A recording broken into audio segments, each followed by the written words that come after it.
बिस्मिल्लाहिर्रहमानिर्रहीम। अस्सलाम वालेकुम डियर स्टूडेंट्स, प्रोफेसर ज़ुहैबुर रहमान नए लेक्चर और नई वीडियो के साथ आपके साथ है। स्टूडेंट्स, जैसा कि आप जानते हैं हम बीएससी मैकेनिक्स में चैप्टर नंबर 3 पढ़ रहे हैं, इक्विलिब्रियम प्रॉब्लम्स। इसके 2 क्वेश्चन हमने कर लिए थे। आज हम इसका क्वेश्चन नंबर 3 करेंगे, जो कि बुक में क्यू के गौरी साहब की बुक में एग्जाम्पल 3 के तौर पे है और पेज नंबर 56 पे है। तो आइए इसकी जो स्टेटमेंट है उसको पढ़ते और समझते हैं कि अ uniform square lamina of side 2a, यानी एक स्क्वायर लेमिना है जिसकी हर साइड 2a के बराबर है। यहाँ पे ये चीज़ भी ज़रा ध्यान में रहे कि यहाँ पे एक वर्ड लिखा हुआ है यूनिफॉर्म। तो यूनिफॉर्म मैथमेटिक्स में हम कब यूज़ करते हैं?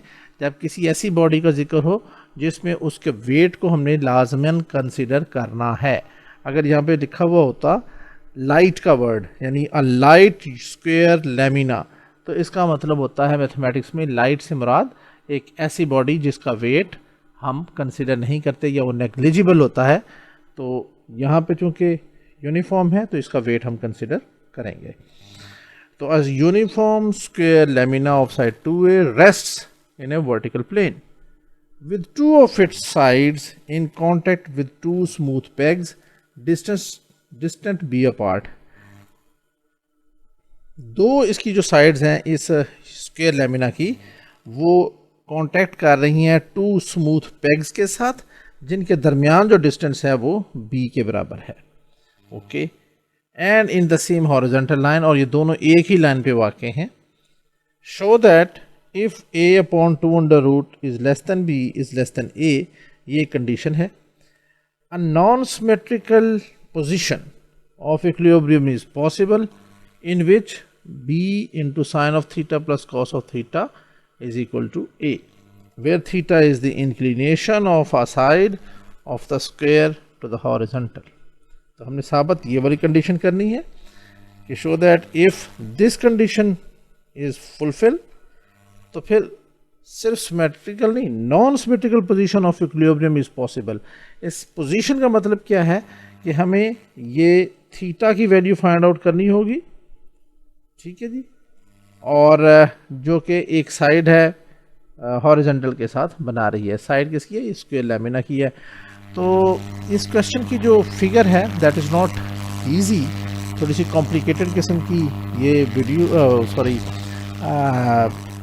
इसकी फिगर है, तो वो मैंने पहले से ही वक्त बचाने के लिए ड्रॉ कर दी हुई है। तो आइए मैं आपको ना सिर्फ वो फिगर दिखा देता हूँ, क्योंकि उसी से ये क्वेश्चन आगे चलेगा, बल्कि मैं जैसे जैसे इसको डिस्क्राइब करूँगा आपने उसको ड्रॉ भी उसी तरतीब से करना है।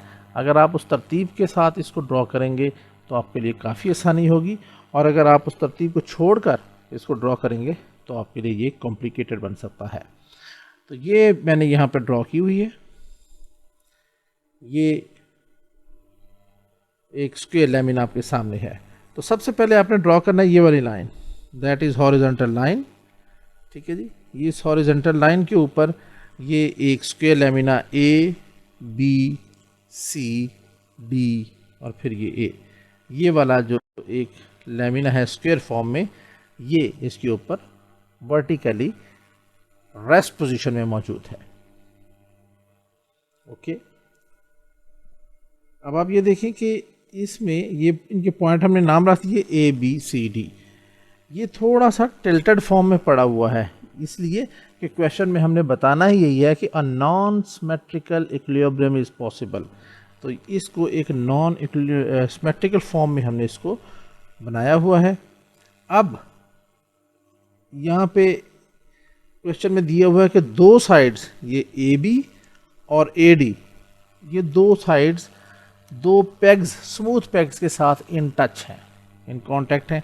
यानी ये ए बी साइड इस पी के साथ इन कांटेक्ट है, और ये ए से लेके डी साइड ये इस क्यू के साथ इन कांटेक्ट है, और पी और क्यू सेम लाइन पे हैं। तो इन दोनों को हमने आपस में मिला दिया।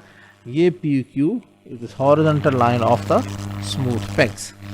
अब ये पेग जो इस लाइन ए बी के ऊपर, या दूसरे लफ्ज़ों में सिमेट्रिकल जो स्क्वायर लेमिना है, इसके ऊपर यहाँ पे एक पेग पी एक्ट कर रहा है, तो इसका कोई ना कोई नॉर्मल रिएक्शन डेफिनेटली होगा because of Newton's third law of motion.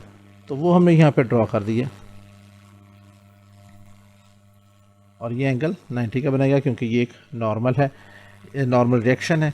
इसी तरह क्यू के ऊपर भी एक नॉर्मल रिएक्शन ड्रॉ करना पड़ेगा और इनको हमने एक्सटेंड करना है इस लाइन तक।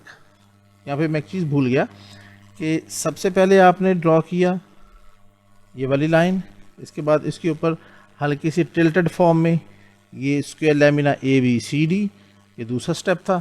तीसरा स्टेप आपने इनके डायगोनल्स को आपस में मिलाना है। क्यों? ताकि हमारे पास ये पॉइंट G मिल जाए जो कि इस स्क्वायर लैमिना का सेंटर ऑफ ग्रेविटी होगा। इस सेंटर ऑफ ग्रेविटी से ये weight W vertically downward act कर रहा है। अभी आपने इसको ड्रॉ नहीं करना, सबसे पहले ये लाइन, फिर स्क्वायर लैमिना और उसके बाद वर्टिकल्स डायगोनल्स को आपने आपस में मीट किया और ये पॉइंट G निकाल लिया। उसके बाद चौथा स्टेप है आपका, ये आपने PQ लाइन लगाई और यहाँ पे ये वाला पॉइंट P एक पेग है और ये दूसरा स्मूथ पेग Q है। फिर इसके बाद पांचवा पॉइंट है कि इस P के ऊपर भी आपने नॉर्मल रिएक्शन ड्रॉ किया और उसको इस लाइन तक एक्सटेंड करना है। इसी तरह ये Q, इसके ऊपर आपने ये ड्रॉ किया नॉर्मल रिएक्शन और इसको भी हमने खींच के इस लाइन तक लेके जाना है। इस नॉर्मल रिएक्शन को हमने डिनोट कर दिया R से, इसको डिनोट कर दिया S से। ठीक है जी, ये हो गए P और Q। अब हमने इस point centre of gravity G point से दो परपेंडिकुलर ड्रॉ किए जिसको मैंने ये डॉटेड लाइन से शो किया है। ये GE और GF, ये दो परपेंडिकुलर हमने ड्रॉ किए। ये एक्चुअली इस AB का सेंटर पॉइंट है AE। इसी तरह F जो है that is centre point of this AD, यानी AF और FD बराबर होंगे। तो यहाँ पे हमारे पास ये चीज़ आ गई। इसके बाद इनकी आगे चूँकि ज़रूरत पड़नी है इसलिए हमने शुरू में ही इन चीज़ों को ड्रॉ कर दिया है। जहाँ पे ये नॉर्मल रिएक्शन R कट करेगा इस परपेंडिकुलर को, इस लाइन को, इस पॉइंट को, और एक ये इस पॉइंट को कट करेगा, तो इसका नाम हमने रख दिया H और K।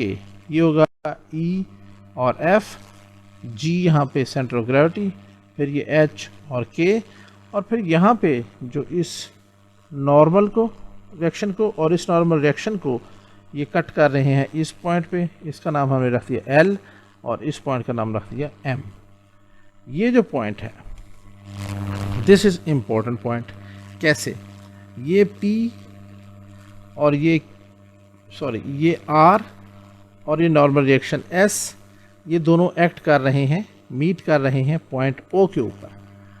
अब तीसरा पॉइंट जो है W, it must pass through this point O। Y?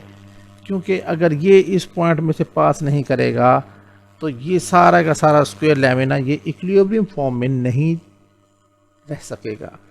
ये इक्विलिब्रियम की कंडीशन होती है, थ्योरम ऑफ इक्विलिब्रियम हमने छोटी क्लासेस में पढ़ा है कि इसमें जितनी भी फोर्सेस होती हैं that must pass through a single point. तो ये जो W है अब आखिर में इस स्टेज के ऊपर आपने इसको ड्रॉ करना है। It should be vertically downward और it should pass through this point O। इस पॉइंट O में से ये पास करेगा। ये जब नीचे आएगा तो यहाँ पे 90 डिग्री का एंगल बनेगा। ये जो एक स्क्वायर बन गया है छोटा सा, यहाँ पे ये एंगल 90 का हमें शायद ज़रूरत पड़ जाए। अब आखिर में ये है क्वेश्चन में दिया हुआ कि where theta is the inclination of a side of the square to the horizontal, यानी स्क्वायर की एक साइड है AB और ये इस हॉरिजॉन्टल के साथ ये एंगल थीटा बना रही है। अब ये लाइन हॉरिजॉन्टल और ये PQ, ये ऑलमोस्ट मैं तकरीबन थोड़ा सा फ़र्क है इसमें, लेकिन ये हॉरिजॉन्टल है। तो अगर ये एक दूसरे के पैरेलल हैं तो ये एंगल थीटा हुआ तो ये एंगल भी थीटा होगा, और अगर ये एंगल थीटा है तो इसके मुकाबले पे ये एंगल भी थीटा होगा। ये ज्योमेट्री को समझ लें। अगर ये एंगल थीटा है गिवन तो फिर इससे ये एंगल भी थीटा होगा और ये एंगल भी थीटा होगा। तो इस तरीके से ये हमने अपनी फिगर कंप्लीट करते हैं। अब ये जितना कुछ हमने ये बनाया है इसको हमने यहाँ पे रिटन फॉर्म में भी लिखने की ज़रूरत पड़ेगी। तो आइए इसको रिटन फॉर्म में भी लिख लेते हैं। जी जनाब, तो ये मैंने वीडियो पॉज करके, काफ़ी लंबा पैराग्राफ बन रहा था तो इसलिए इसको पॉज करके मैंने लिख दिया कि let A B C D is a square lamina and P Q the horizontal line joining the smooth pegs at P and Q. Let G be the center of the square, hence it is center of gravity. R and S be the reactions at P and Q respectively and meet at point O. ये देख लें, ये R और ये S normal reactions और ये meet कर रहे हैं पॉइंट O के ऊपर। इसके बाद क्या है, since the lamina is in equilibrium. ये कैसे पता चला मैं कि इक्विलिब्रियम में है? देखिए ये पता चल रहा है इस पॉइंट से, यहाँ पे है ये वर्ड क्या है, रेस्ट। ये रेस्ट की हालत का मतलब ये है कि the system is in equilibrium, lamina is in equilibrium. ठीक है, since the lamina is in rest position या in equilibrium, therefore the line of action of its weight W must pass through O. We also draw two perpendiculars on sides AB and AD from G। और आखिर में हम ये भी लिख देते हैं कि थीटा क्या है जी। तो हम आखिर में ये भी इसमें डिस्क्राइब कर देते हैं कि थीटा जो है क्या चीज़ है, let AB makes angle theta with the horizontal। ठीक है जी, तो ये हमारी फिगर डिस्क्राइब हो गई। अब हमें गिवन क्या है, गिवन दैट हमें जो चीज़ें दी गई हैं कि ए बी यानी हर साइड किसके बराबर है, 2a के बराबर है। तो हम कह सकते हैं कि ए बी बराबर है बी सी, ये बराबर है सी डी, ये बराबर है डी ए और ये सारी साइड्स बराबर हैं 2a के। ठीक है जी, ये गिवन है हमारे पास। दिस इंप्लाइज, इसका क्या मतलब हुआ, this implies A E is equal to E B is equal to A हो जाएगा। क्यों? क्योंकि ये परपेंडिकुलर हमने ड्रॉ किया मिड पॉइंट के ऊपर, तो ये पॉइंट ई एक्चुअली सेंटर पॉइंट है या मिड पॉइंट है इस ए बी का। इसी तरह ये एफ जो है मिड पॉइंट है ए डी का, तो ए एफ और एफ डी ये भी बराबर होंगे। This also implies A F is equal to F D, ये भी हमारे पास ए के बराबर होंगे। अब आप ट्रायंगल ए बी सी को देखें। इस ए बी और सी ये एक बड़ी ट्रायंगल है, इसमें ये वाला एंगल जो है वो हमारे पास 90 का बन रहा है। तो ये क्या है, ए सी 90 के सामने वाला हाइपोटेन्यूस, ये परपेंडिकुलर और ये बेस। तो पाइथागोरस थ्योरम हम यहाँ पे अप्लाई करेंगे। हम कहते हैं from right angle triangle A B C, perpendicular का स्क्वायर यानी ए सी का स्क्वायर ये बराबर होता है ए बी का स्क्वायर प्लस बी सी का स्क्वायर। ये पाइथागोरस थ्योरम हमने यहाँ पे अप्लाई किया। This implies A C is equal to A B. अब ए बी किसके बराबर है, ये हमारे पास 2a के बराबर दिया हुआ है, 2a का whole square plus B C किसके बराबर है, ये भी 2a के बराबर, तो ये भी हमने लिख दिया 2a का होल स्क्वायर और इस सारे का अंडर रूट। तो यहाँ से हमारे पास आ जाएगा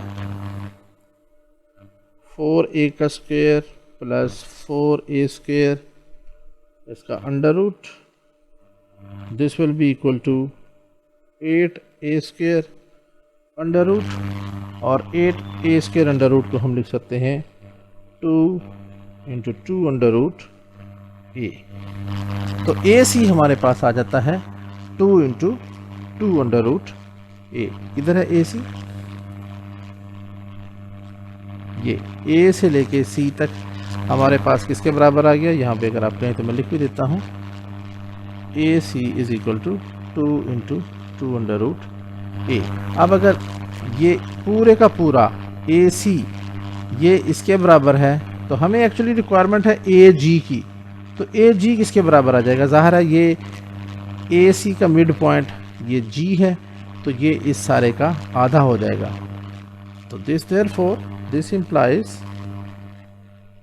implies if AC is equal to 2 into 2 under root A, therefore AG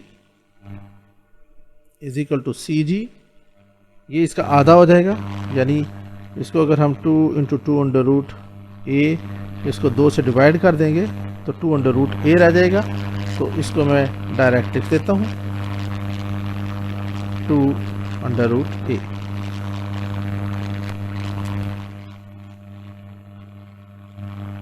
तो हमारे पास ए जी की वैल्यू भी निकल आई। अब हमने अपनी सबसे पहली वीडियो में ये डिस्कस किया था, स्कीम हमने डिफाइन की थी कि इक्विलिब्रियम प्रॉब्लम्स के क्वेश्चंस को कैसे सॉल्व करना होता है। हमने पढ़ा उसमें ब्रीफली ये डिस्कस किया था कि सारी फोर्सेस को अलोंग एक्स एक्सिस रिजॉल्व करना होता है, फिर फोर्सेस को अलोंग वाई एक्सिस रिजॉल्व करना है, और फिर मोमेंट लेनी है अबाउट सम पॉइंट, और वो पॉइंट कौन सा होगा that depends on the situation of the question. तो इस क्वेश्चन में भी अब हम सबसे पहले फोर्सेस को रिजॉल्व करते हैं। तो मैं इसको भी अब मिटा देता हूँ, और ये जो हमारी स्कीम ऑफ क्वेश्चन है सॉल्व करने की, उसको उस टेक्निक को यूज़ करते हैं। तो सबसे पहले मैं लिखता हूँ resolving the forces vertically. Now resolving the forces, sorry, vertically नहीं, horizontally,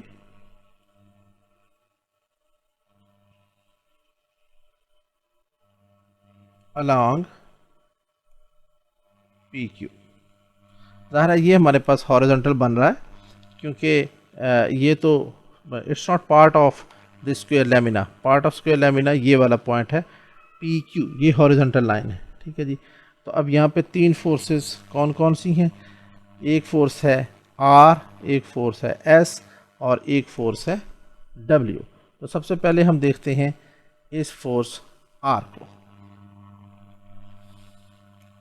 तो यहाँ पे आप देखें कि अगर ये एंगल थीटा है, ये गिवन है एंगल थीटा, तो ये एंगल भी थीटा हमने से निकाला था, और अगर ये एंगल थीटा है तो इसके सामने वाला एंगल भी थीटा ही होगा। ये एंगल भी थीटा बनेगा, और ये वाला जो है हमारे पास 90 डिग्री है।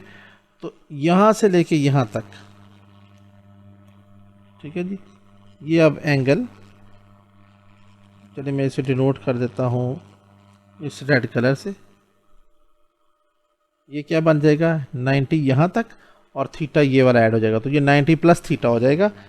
तो मैं यहाँ पे लिख देता हूँ पहला फोर्स है R into cos of 90 degree plus theta, plus इसके बाद दूसरी फोर्स है W। देखते हैं, ये R थोड़ा सा करीब कर लेते हैं। इसके बाद है ये दूसरी फोर्स W। तो इसका एंगल बड़ा सिंपल है, यहाँ से शुरू हो रहा है, ये रेड कलर का यहाँ से शुरू हुआ, यहाँ तक 180 हुआ, और फिर यहाँ तक 90 ऐड हुआ, तो ये एंगल बन जाएगा 270 degree.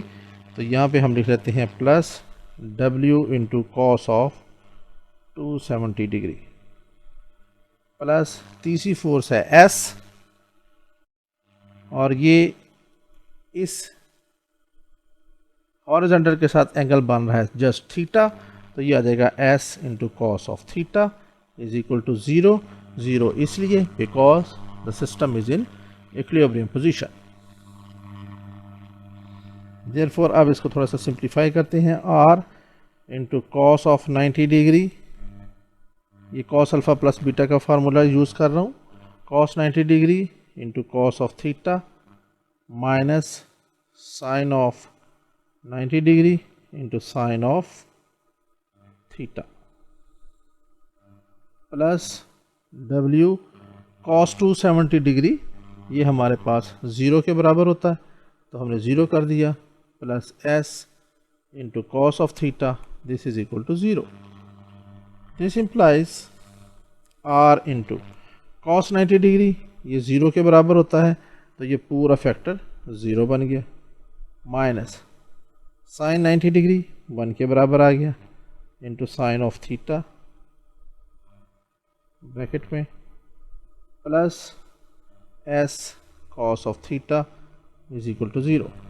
This implies minus r sine theta multiply करने के बाद plus s cos theta is equal to 0।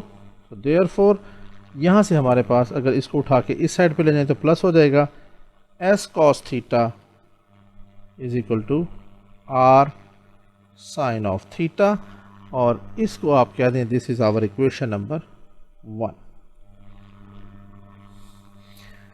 अब हर क्वेश्चन की जो है ना सिचुएशन के हिसाब से होता है। यहाँ पे अगर मैं इसको रिजॉल्व करूँ फोर्सेस को no with respect to y axis, तो उसका मुझे कोई खास फ़ायदा होता हुआ नज़र नहीं आ रहा। This is just because of my experience, right. तो ये 2-3 दफ़ा जब आप इस क्वेश्चंस को अपने हाथ से करेंगे तो आपको भी इसका अंदाज़ा हो जाएगा। अब मैं क्या करता हूँ, now I will take moment of all the forces with respect to the point this G। तो इसके लिए मुझे एक दफ़ा मैं इसको नीचे ले जाता हूँ कॉपी करके इस फिगर को, ताकि हमें बार बार स्क्रॉल डाउन ना करना पड़े।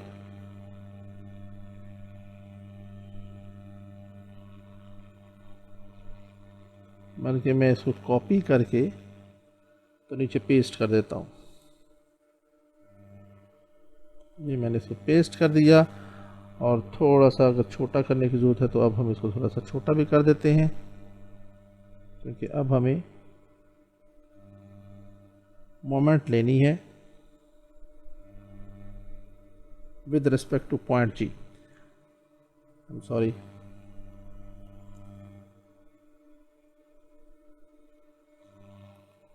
जी जनाब। अब आप देखें फोर्सेस को, 3 फोर्सेस हैं इस पॉइंट G के हिसाब से। एक ये R है, एक ये S है, और एक फोर्स W है। W तो इसके अंदर से पास कर रही है तो हमें उसकी ज़रूरत नहीं पड़ेगी। हमने पॉइंट G से इसलिए किया कि हमारे पास एक वैल्यू R की आ जाएगी, एक S की आ जाएगी, और यहाँ पर भी S और R इस इक्वेशन में मौजूद हैं। तो 2 इक्वेशन हमें मिल जाएंगी जिससे हम R और S फाइंड आउट कर सकेंगे। इसलिए हमने इस पॉइंट G के हिसाब से मोमेंट लेने का डिसीजन लिया है। तो हम कहेंगे now taking moment of all the forces about the point G। तो पहली फोर्स है जी R। मोमेंट क्या होती है, force into its perpendicular distance from the reference point. तो R का क्या होगा, ये देखें, इसको अगर मैं ऊपर लेके जाता हूँ इसकी लाइन ऑफ एक्शन को, तो ये वाला जो पॉइंट है, ये डिस्टेंस जो है that is perpendicular distance from this point G of this force R। इसको मैं ऊपर तक ले गया M। तो ये जो डिस्टेंस है ये परपेंडिकुलर डिस्टेंस है।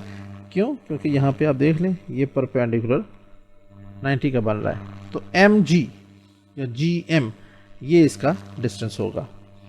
तो हमने लिखा R इंटू GM। अगला है S। और एस को अब मैंने सीधा यहाँ से यहाँ तक ले गया, और इसका जो परपेंडिकुलर डिस्टेंस बनता है वो ये एंगल बन रहा है इस पॉइंट जी से। तो ये हो जाएगा एस इंटू जी एल। तो हमने यहाँ पे लिखा एस इंटू जी एल। तीसरी फोर्स हमने बता दिया है कि डब्ल्यू इसी में से पास कर रहा है, लिहाजा वो ज़ीरो होगा, तो this is equal to zero. लेकिन अब आपने यहाँ पे बात ख़त्म नहीं हुई। अब हमने क्या करना है, इनके साथ प्लस और माइनस का निशान लगाना है कि क्या ये जो मोमेंट है प्लस है या माइनस है। तो इसके लिए वही मशहूर ज़माना फार्मूला और कुलिया कि यहाँ पे मैंने फ़र्ज़ किया एक जी पॉइंट के ऊपर एक क्या रखा, एक कॉइन रखा, और ये फोर्स लग रही है इस डायरेक्शन में। तो जैसे ये फोर्स में इस फोर्स को पैरेलल यहाँ तक ले जाके यूँ टच करता हूँ, तो ये कॉइन ऑफ कोर्स इस डायरेक्शन में मूव करेगा, और ये बनती है हमारे पास क्लॉकवाइज डायरेक्शन। तो क्लॉकवाइज डायरेक्शन हमेशा यहाँ पे नेगेटिव साइन जनरेट करेगी। इसी तरह जब ये वाली एस फोर्स जो है अब ये लगेगी,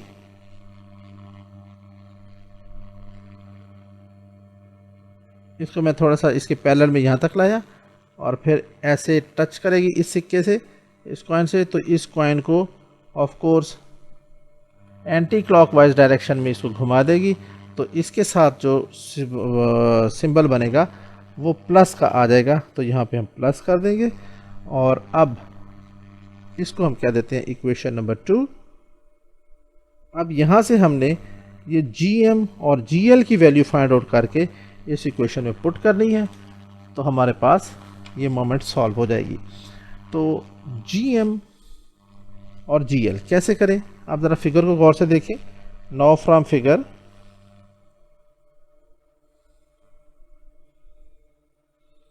क्या है, फिगर में GM जो है इसको हम लिख सकते हैं, ये GM, इसको हम लिख सकते हैं GF माइनस MF। ठीक है जी, ये GM यहाँ, सॉरी ये GM यहाँ तक, ये सारा जो है वो GF, और उसमें से माइनस कर दें MF, तो हमारे पास GM निकल आएगा। तो हम यहाँ पे लिख देते हैं GM फ्रॉम फिगर बराबर है GF माइनस MF। ठीक हो गया जी। यहाँ पे कुछ वैल्यूज पुट कर सकते हैं हम। देयर दिस इम्प्लाइज GM हमारे पास क्या आ जाएगा, इज इक्वल टू GF किसके बराबर है जी, GF यहाँ तक, ये एक्चुअली बराबर है AE के। ठीक है जी, AE, तो हम लिख सकते हैं GF माइनस AE बिकॉज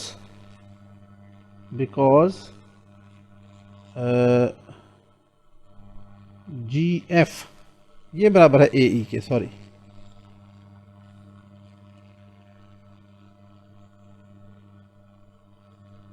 फिर देख लें, ये GF ये बराबर है इस AE के, क्योंकि ये ऐसे एंगल्स एक दूसरे के बराबर हैं, पैरेलल लाइंस हैं। तो हम GF की जगह लिख सकते हैं AE माइनस MF, और MF किसके बराबर है, M से लेके F तक, इसको हम लिख सकते हैं बराबर है O से लेके Q तक। बिकॉज अब यहाँ पे आप रीज़न लिख दें, GF is equal to AE and MF is equal to OQ। ये ज़रा थोड़ा सा कॉम्प्लिकेटेड सा सवाल है, लेकिन इसको समझने की कोशिश कीजिएगा। दिस इम्प्लाइज GM हमारे पास आ जाएगा। अब ये AE किसके बराबर है, A से लेके E तक, A से B तक हमें गिवन है 2A, और A से लेके E तक किसके बराबर है, ये A के बराबर हो जाएगा, आधा माइनस OQ। और ये AE हमने, आप ऊपर आप स्क्रॉल करके लेके जाता हूँ, AE हमने साबित भी किया था कि ये A के बराबर होगा, AE is equal to FP। तो GM हमारे पास आ गया A माइनस OQ। अब हमने इस OQ की वैल्यू अगर मालूम कर लें तो हमारे पास GM की वैल्यू मुकम्मल हो जाएगी। अब गौर से देखें OQ, ये है OQ, तो हम कौन सी ट्रायंगल्स कंसिडर करते हैं इसके लिए? ये वाली ट्रायंगल हम कंसिडर करेंगे। P, यहाँ पे पॉइंट P है,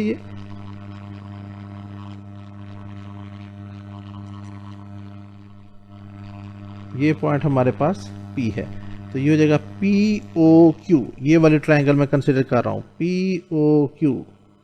फिर देख लें ये ट्रायंगल POQ, और यहाँ पे ये 90 एंगल बन रहा है, तो ये ट्रायंगल राइट एंगल ट्रायंगल है। तो हम कहेंगे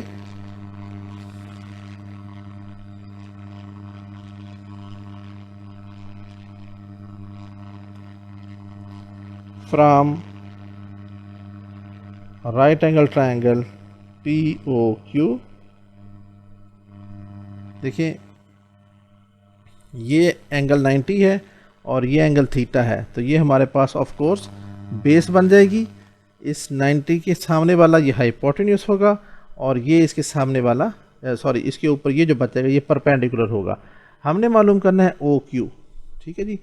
तो इसको हम लिख सकते हैं OQ over PQ, OQ over PQ, और ये किसके बराबर होता है?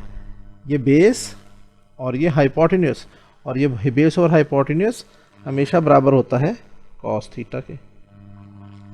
तो यहाँ से हमारे पास बड़े आराम से निकल आएगा, this implies OQ is equal to PQ cos of theta. This implies OQ is equal to B cos of theta. अब ये B किधर से आ गया? B देखें क्वेश्चन की स्टेटमेंट में दिया हुआ है कि two smooth pegs distant B अपार्ट, यानी टू पेग्स के दरमियान डिस्टेंस जो है वो B के बराबर है। तो ये जो डिस्टेंस है P और Q के दरमियान ये B के बराबर है, तो वो हमने यहाँ पे पुट कर दिया। OQ is equal to B cos of theta आ गया हमारे पास। सो देयरफॉर GM फिर हमारे पास क्या आ गया? यहाँ पे A माइनस OQ की जगह हमने पुट कर दिया B कॉस ऑफ थीटा। तो ये हमारे पास पहली इक्वेशन आ गई। OQ हमने फाइंड आउट कर लिया। अब हमने OQ मालूम कर लिया, GM मालूम कर लिया इस इक्वेशन नंबर 2 में पुट करने के लिए। GM हमने फाइंड आउट कर लिया। अब हम मालूम करेंगे GL, तो ये भी सिमिलरली उसी पैटर्न पे चलेगा। अब हम कहते हैं सिमिलरली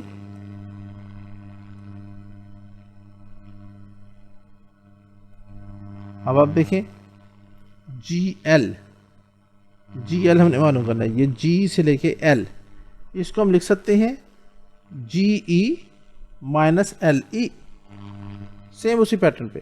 तो ये आ जाएगा GL is equal to GE minus LE।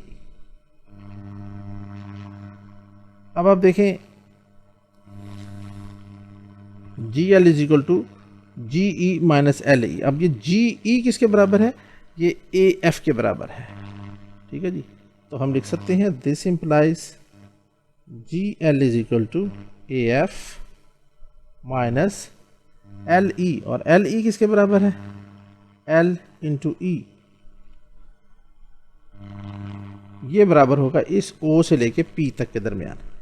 LE is equal to OP, figure से साफ नज़र आ रहा है, तो हम लिख सकते हैं OP, बिकॉज यहाँ पे अभी आप लिख दें कि GE is equal to AF and LE is equal to OP, और ये फिगर से हमने चेक करके लिखा है। फिगर को देखेंगे तो आपको साफ पता लग जाएगा। अब यहाँ पे वैल्यू पुट कर दें, this implies GL is equal to, अब ये AF किसके बराबर है? A से लेके F तक ये A के बराबर होगा। इधर हमने इसको साबित भी किया हुआ था, AF is equal to A।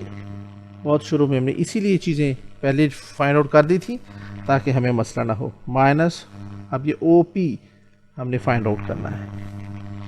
Again इसी ट्रायंगल को देखिए, अब ये OP हमने मालूम करना है, तो ये वाली ट्रायंगल हमें ज़रूरत पड़ेगी POQ में। तो हम कहते हैं again from right angle triangle POQ, यहाँ पे हमने OP फाइंड आउट करना है, तो OP ओवर PQ। इस केस में क्या हो जाएगा, फिर देखने की दफ़ा आपको मैं पिक्चर से दिखा देता हूँ। ये OP परपेंडिकुलर है, ये PQ हाइपोटेन्यूस है, क्योंकि 90 के सामने वाला ये हाइपोटेन्यूस होता है, और जहाँ पे 90 और थीटा इकट्ठे हों जिस लाइन पे, वो बेस होती है। तो ये perpendicular over hypotenuse, OP perpendicular, PQ hypotenuse, perpendicular over hypotenuse is equal to sine के बराबर। एंगल का नाम है थीटा, तो ये बन जाएगा sine of theta. So therefore this implies OP is equal to PQ into sine of theta. This implies OP is equal to B sine of theta. क्यों? क्योंकि हमें मालूम है, हमने यहाँ पे बताया है PQ गिवन है और ये B के बराबर है।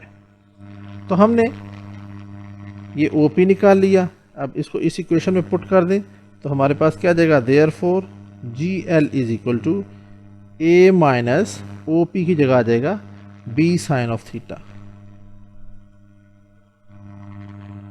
तो हमने GL भी मालूम कर लिया, GM भी मालूम कर लिया और GL भी मालूम कर लिया। अब इन दोनों को हम पुट कर देते हैं वैल्यूज़ को इक्वेशन 1 में। Put values of GM and GL in equation number 2। क्या हो जाएगा इक्वेशन नंबर 2 किधर है जी, ये माइनस R इंटू GM, तो हम पहले लिखेंगे माइनस R और फिर GM की वैल्यू माइनस R, और GM की वैल्यू है A minus B cos theta, A minus B cos theta. Question थोड़ा लेंथी है, लेकिन आई होप कि क्वेश्चन आपको समझ में आ रहा है। प्लस दूसरी क्या चीज़ है, S इंटू GL, तो पहले लिखेंगे S और फिर GL की वैल्यू S, और GL हमारे पास है A माइनस B कॉस थी sine theta, and this is equal to 0। और ये हम यहाँ पे अब हमने थोड़ी सी इसकी सिंप्लीफिकेशन करनी होगी। अगर हम इसको प्लस करें तो इसको उठा के उस साइड पे ले जाते हैं, तो हमारे पास आ जाएगा S into A minus B sine of theta, and this is equal to R into A minus B cos of theta. ये हमारे पास आ गया।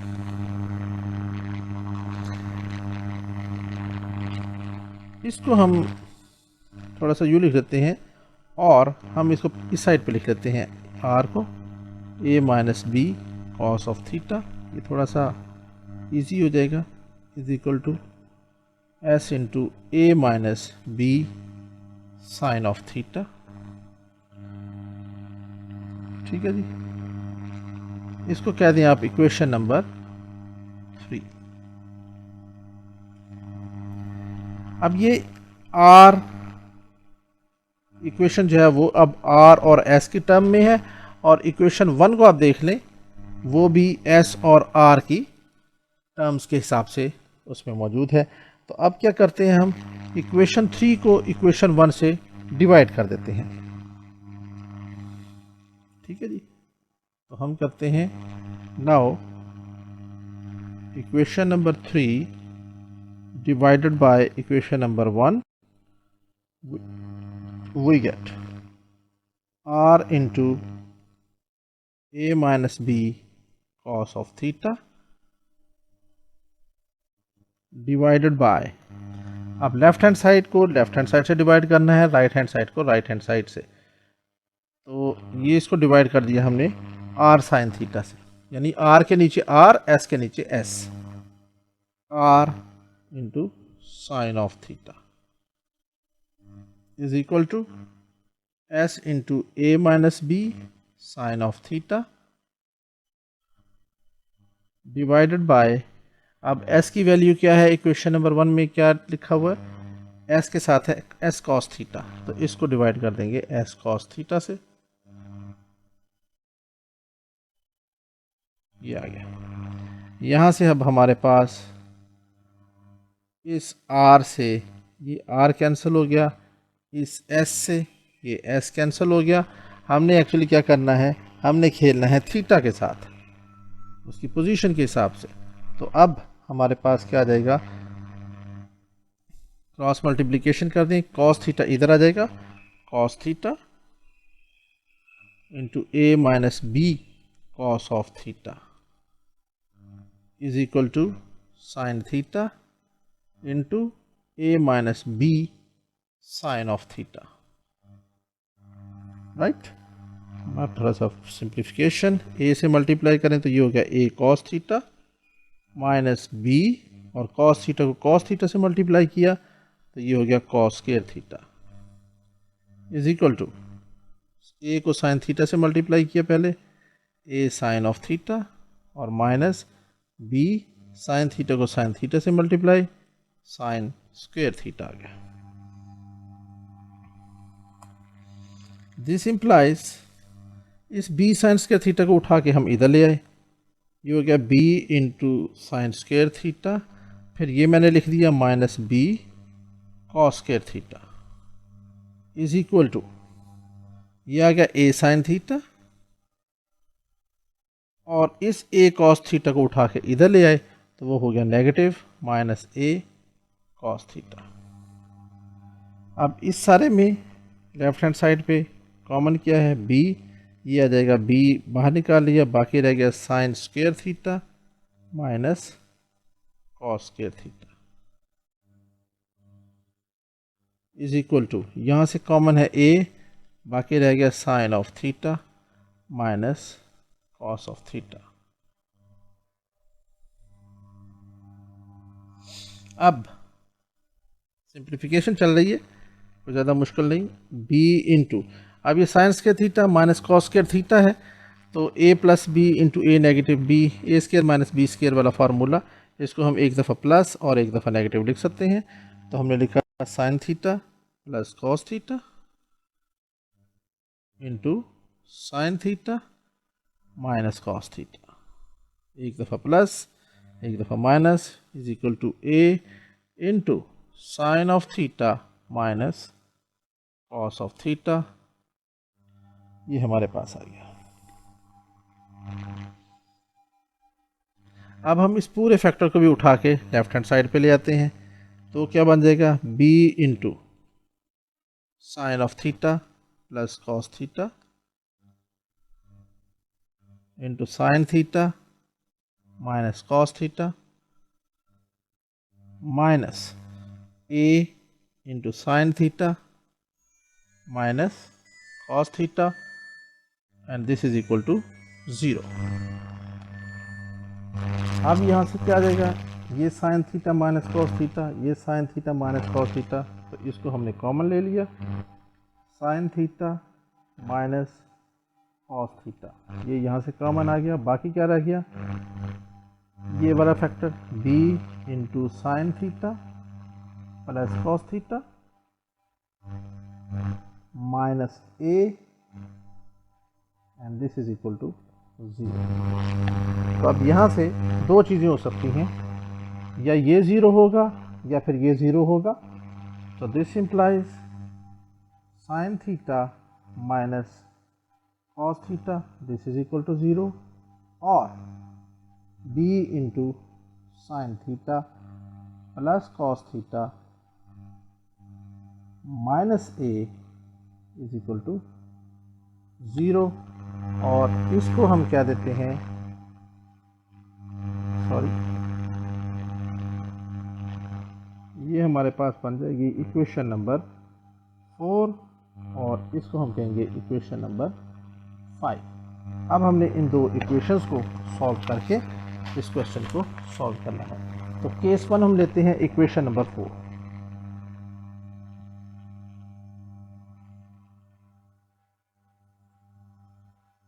Now from equation 4 sin theta minus cos theta this is equal to 0। This implies, इसको लिख सकते हैं sin theta is equal to cos theta, उधर ले गए, दोनों तरफ cos थीटा से अगर डिवाइड करें तो ये हो जाएगा sin theta divided by cos theta and this is equal to cos theta divided by cos theta. This implies sin theta over cos theta हमारे पास बन गया tan थीटा के बराबर, और cos थीटा से cos थीटा कैंसिल हो गया तो ये 1 के बराबर आ गया। यहाँ से अगर हम थीटा निकालना चाहें तो ये बन जाएगा this implies theta is equal to tangent inverse 1। This implies theta is equal to tan inverse 1 हमें पता है 45 डिग्री के बराबर होता है, और आप इसको कह सकते हैं π/4। तो देयरफॉर ये वहाँ से थीटा की वैल्यू 45 डिग्री का क्या मतलब होता है, देखिए ये तो इधर भी 45 इधर भी 45, ठीक है जी। तो ये इस तरह का कोई बन सकता है, ऐसा क्या है ये स्क्वायर लैमिना जो है, स्क्वायर लैमिना, तो ये 45 डिग्री इधर भी 45 डिग्री, तो ये एक सिमेट्रिकल फॉर्म में बन गया। 45 एक साइड पे 45 दूसरी साइड पे, ये भी 45 और ये भी 45, तो क्या बन गया, और इसी तरह ये भी 45 हो जाएगा, तो इधर भी 45 इधर भी 45 हो जाएगा। तो ये क्या हो गया, ये एक सिमेट्रिकल फॉर्म में बन गई। तो देयरफॉर हम लिखेंगे this expression, therefore this expression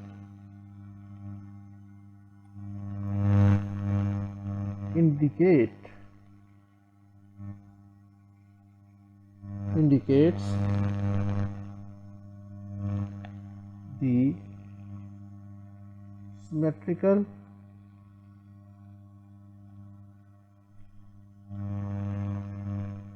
position of equilibrium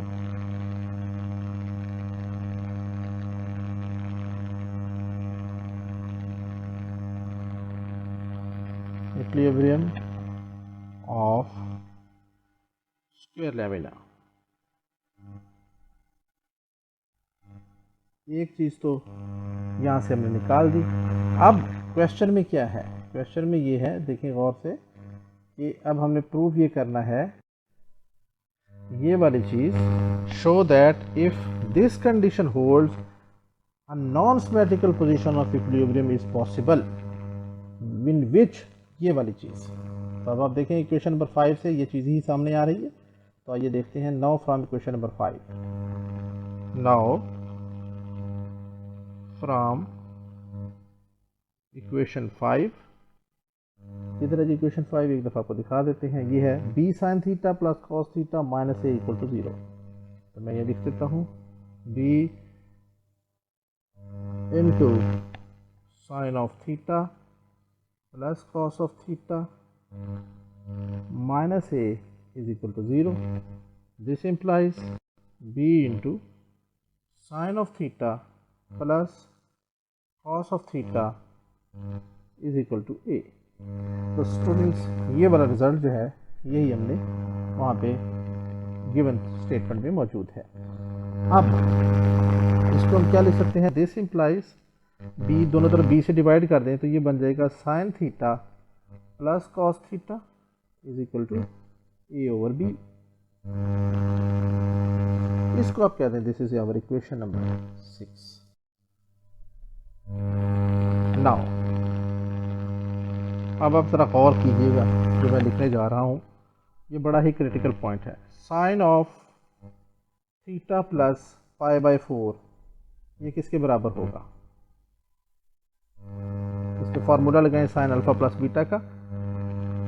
इसे ज़रा गौर से देखते रहना है। ये आ जाएगा sine theta cos pi by 4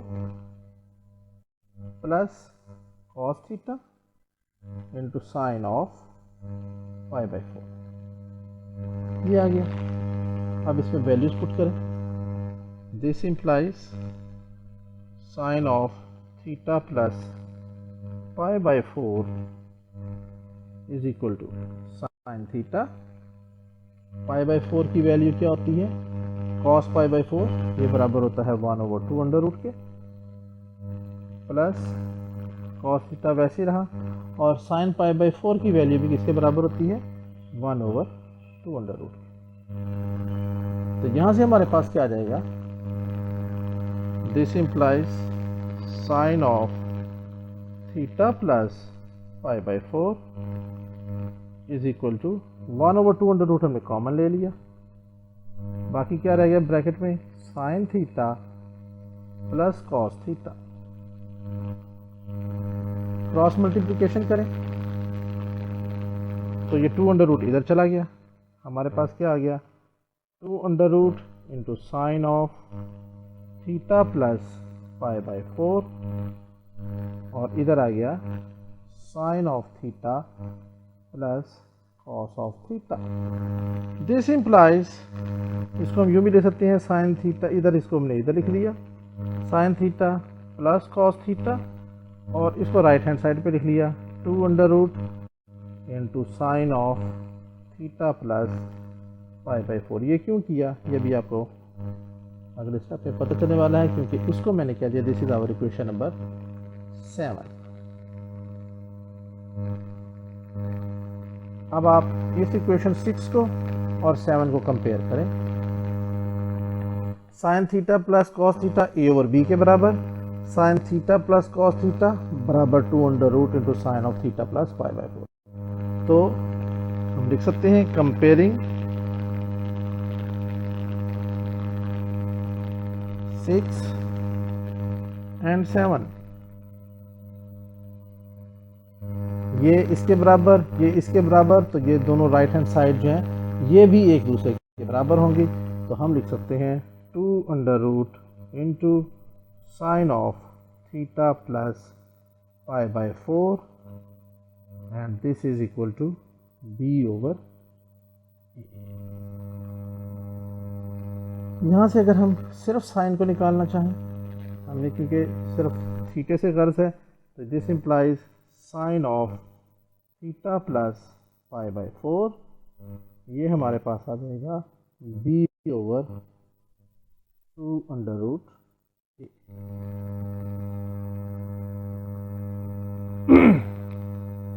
ये क्या हमने ठीक लिखा है?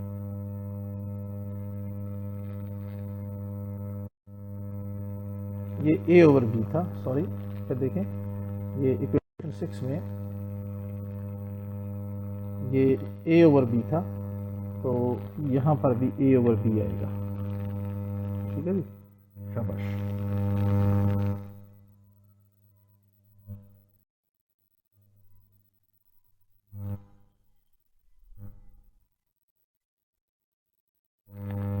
तो हमारे पास आ जाएगा ये ए ओवर बी,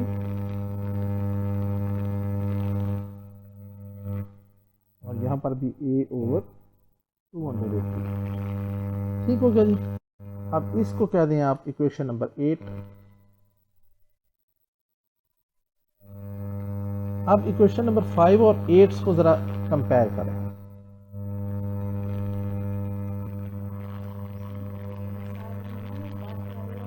पाँच मिनट वॉक्स होंगे जो दगा से इसमें एंड 8, यहाँ से हम क्या लिख सकते हैं? For non symmetrical position,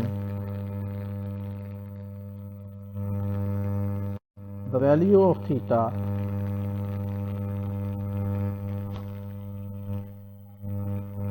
satisfies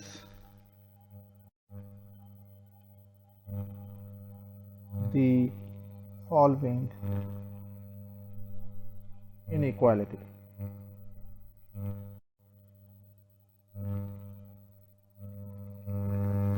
क्या होगा? 0 is less then theta less than pi by 4। क्यों? ये कैसे आ गया हमारे पास? देखें, पहले हमने कहा कि ये ऐसे था थीटा और वो 45 था, 45 डिग्री था या क्या, और इसको पाई बाय 4 भी कह सकते हैं। अब ये थीटा ऑफ कोर्स इस 45 से ज़्यादा नहीं हो सकता, वरना तो वो इस तरफ लुढ़क जाएगा।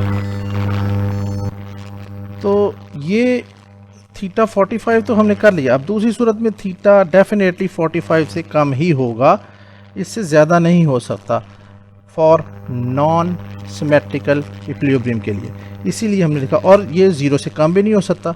अगर ये 0 से कम हो जाए, यानी यहाँ पे आ जाए थीटा, तो फिर तो ये वैसे ही सिस्टम क्या होगा, ये इस तरह बन जाएगा, जो कि पॉसिबल नहीं है। तो 0 से ज़्यादा है, इसका क्या मतलब है कि theta is positive but at the same time theta is less than pi by 4। ठीक होगा जी। तो ये जस्ट आपको समझाने के लिए था, इसका इसके क्वेश्चन से इसका डायरेक्ट ताल्लुक नहीं है। तो अब अगर ये हमारे पास कंडीशन बन गई है, तो फिर हम लिख सकते हैं, और हम क्या किया, हम इसमें हर तरफ पाई बाय 4 अगर ऐड कर दूं मैं, तो ये हो जाएगा 0 plus pi by 4 is less then theta plus pi by 4 and this is less than pi by 4 plus pi by 4। मैंने क्या किया, पाई बाय 4 ऐड कर दिया। दिस इम्प्लाइज ये हो जाएगा pi by 4 is less then theta is less then is less than theta plus pi by 4 and this is less than pi by 2, क्योंकि ये pi by 4 plus pi by 4 pi by 2 के बराबर हो जाएगा। अब इसका हम साइन ले लेते हैं। this implies sin of pi by 4 is less than sin of theta plus pi by 4 और this is less than sin of pi by 2। ठीक है जी। अब यहाँ से हमारे पास क्या हो जाएगा, वैल्यूज पुट कर दें। This implies sign pi by 4 हम जानते हैं 1/2 अंडर रूट के बराबर होता है, is less than sine of theta plus pi by 4। ये हमने इक्वेशन नंबर 8 को देख लें। Sine of theta plus pi by 4 a/2 under root b निकाला है, तो यहाँ पे हम ये लिख देते हैं, is less than a/2 under root b and this is less than 1, क्योंकि साइन पाई बाई 2 या sine 90 degree is equal to 1 के बराबर होता है। और ये हमने लिखा है फ्रॉम इक्वेशन नंबर 8 से। ठीक है जी, उसका डायरेक्ट रिजल्ट यहाँ पे पुट कर दिया। अब हम देख सकते हैं, this implies 1/2 under root is less than a/2 under root b। हमने पहले सिर्फ इन दो को कंसीडर किया है, ये जो पहले दो हैं इन दो को कंसीडर किया, तो हमने हमारे पास ये आ गया। इसका क्या मतलब हुआ, दिस इम्प्लाइज यहाँ से हमारे पास 2 अंडर रूट से 2 अंडर रूट कैंसिल हो जाता है, तो बाकी हमारे पास क्या बचता है, हमारे पास बाकी बचेगा 1 इज लेस देन a/b। ठीक है जी, या दिस इम्प्लाइज अगर क्रॉस मल्टीप्लिकेशन में b is less then a and अब फिर देखें, अब हम कंसीडर करेंगे इन दो को। इन दो को जब हम कंसीडर करते हैं तो क्या होगा, a/2 under root b is less than 1. This implies a/2 under root is less than b। ठीक है जी। तो अब इन दोनों को आप कंबाइन कर दें। a/2 is less than b. Now b is less than a and a/2 is less than b. This implies the non-symmetrical position of equilibrium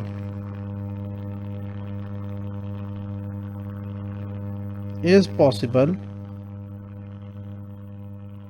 इन दोनों को देखें, अगर मैं कंबाइन करता हूँ तो क्या आता है, और से देखें यहाँ से कि a/2 under root is less than b और ये b जो है इज़ लेस दैन a है, और यही हमने प्रूव करना था। तो यहीं पे ये आगे रिजल्ट लिख देते हैं, is possible if a/2 under root is less than b and is less than a, और यही स्टूडेंट्स हमारा रिजल्ट था, hence the result. Students question खासा लंबा था, मेरी तवक्को से भी थोड़ा ज़्यादा हो गया, 1 घंटे की क्लास हो गई, बट एक एक पॉइंट एक एक चीज़ मैंने इसमें क्लियर करके कवर करने की कोशिश की है। जब आप इस क्वेश्चन को 2-3 दफ़ा अपने हाथ से करेंगे तो इंशाल्लाह आई एम 100% श्योर कि ये क्वेश्चन आप बड़े आराम से जो है वो 20 से 22 मिनट में करने के काबिल हो जाएंगे। 2 से 3 दफ़ा इस क्वेश्चन को ज़रूर कीजिएगा इंशाल्लाह। हमारे चैनल आपको ये वीडियो पसंद आई है तो इसको सब्सक्राइब कीजिएगा, दोस्तों से शेयर कीजिएगा और लाजमी कमेंट में अपना मैसेज ज़रूर सेंड कीजिएगा।